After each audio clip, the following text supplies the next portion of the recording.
Namaskaram to all viewers of Jyotirmarg. Dear viewers, the last chapter of our rendering ended like this.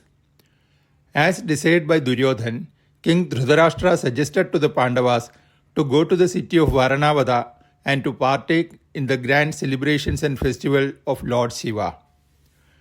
This was done as the first step of getting rid of the Pandavas from Hastinapur and then to end their threat of inheriting the throne from Dhrutharashtra. Thereafter, the Pandavas made necessary preparations and, bidding farewell to the elders, sought their blessings for a safe trip. Now let's continue. Narayanam namaskritya naram chaiva narottamam devim saraswatim vyasam tato jayamudirayed harihi om. When Dhrutharashtra spoke to the Pandavas about their going to Vaaranaavatha, a very happy Duryodhan immediately summoned his trusted minister Purojana and said like this, "Hey Purojana, this earth with all its wealth will be mine very soon. We will both enjoy it together, but we should do certain things for which I need your help. For this, there is nobody else whom I can trust more than you. The Pandavas are being sent to Vaaranaavatha. You should also go there, and at a suitable and isolated place, you should build a quadrangular shaped palace in a very luxurious manner. But it should be built with little of earth and more of inflammable materials like ghee, oil, lac, wax, and thin pieces of wood. All these should be cleverly concealed so that the Pandavas will not be able to find out any of these things. The walls should be covered with fine and exquisite linen and curtains and decorative materials. Wood used for furniture and doors and windows should be dipped in highly inflammable oils and dried properly without any odor or smell. Once the work is completed, you should go and invite the Pandavas and bring them to this palace and make sure that they are happy and comfortable there. For this, you should also have your quarters inside this palace and stay there along with the Pandavas as if you are taking care of their requirements. Wait for some time till the Pandavas are living there happily and everything is going on well. Then, preferably on a black moon day, you should set fire to the palace starting with all the entrance doors. Like this, the Pandava brothers and their mother should be burned to death, leaving us free from their threats. And the people will also consider it as an accidental fire so that there is no reason for anyone to have any doubts about us."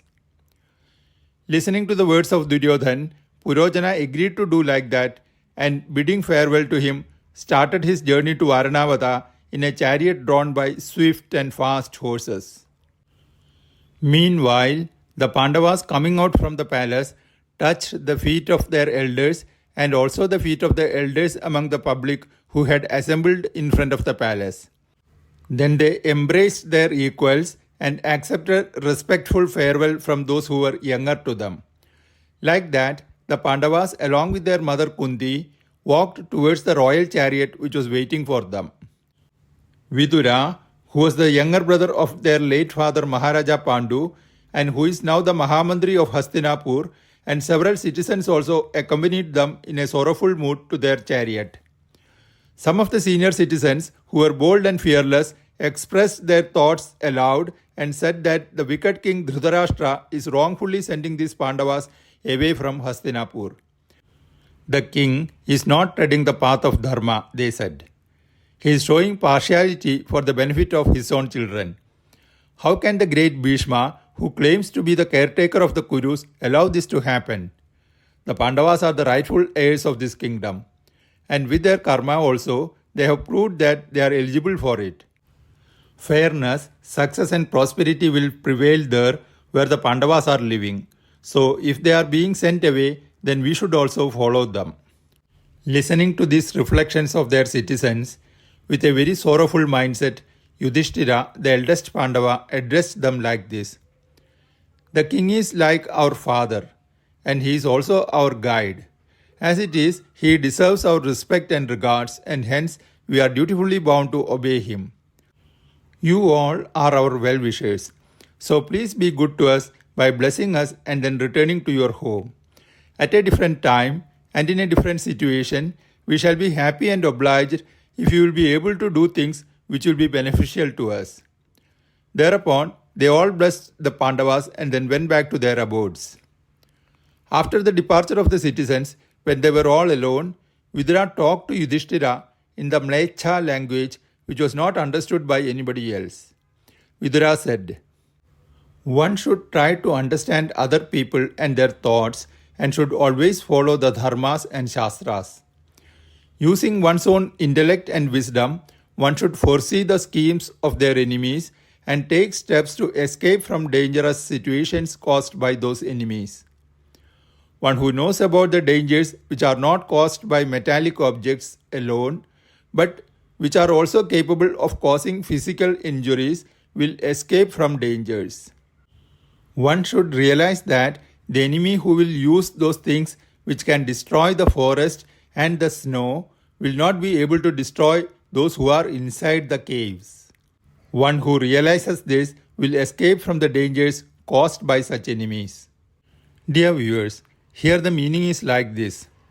That which can destroy the forest is the fire, and that which can melt the snow is again heat and fire.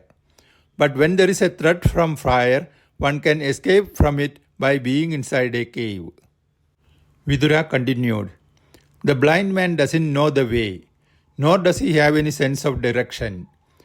Coward will never attain prosperity. So in the darkness when nothing is visible, one should be brave enough to find his own path. If you have to live in a house which is given to you by your enemies, then it has to be like that of the jackal, meaning that it should have multiple outlets for escaping during emergencies. One who does not stop in between but keeps on walking will come to the right path and the stars will show the directions." In short, Vidura was telling that when they live in the house built as per Duryodhan's orders, they will face danger from fire. So the house should have underground tunnels through which they will be able to escape. In the night and in the darkness, they should not get disappointed or be frightened. Instead, Vidura wanted the Pandavas to remain brave and confident, and in the darkness of the night, he suggested that they can find their directions based on the position of the stars. After listening to Vidura very carefully, Yudhishthira replied with just one word, which was understood. After this conversation, Vidura blessed them again and then returned to his home. Thereafter, while they were travelling towards Vaaranaavatha, Kunti asked Yudhishthira about what Vidura was telling him in a language which she could not understand, to which Yudhishthira replied like this. First of all, he said that there will be danger from fire in the place of our residence, and so we should be ready with underground tunnels as a means of escape. Then he said that we should travel through a path which will not be seen and understood by others.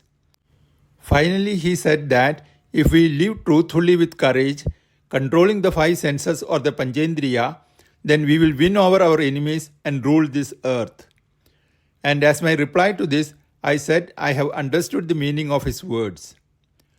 Thereafter, the Pandavas arrived in the sacred and beautiful city of Vaaranaavatha on the 8th day of the Phalguna month. Dear viewers, with this, we come to the end of this rendering of Rishi Vedavyasa's timeless epic Mahabharata. Harihi Om.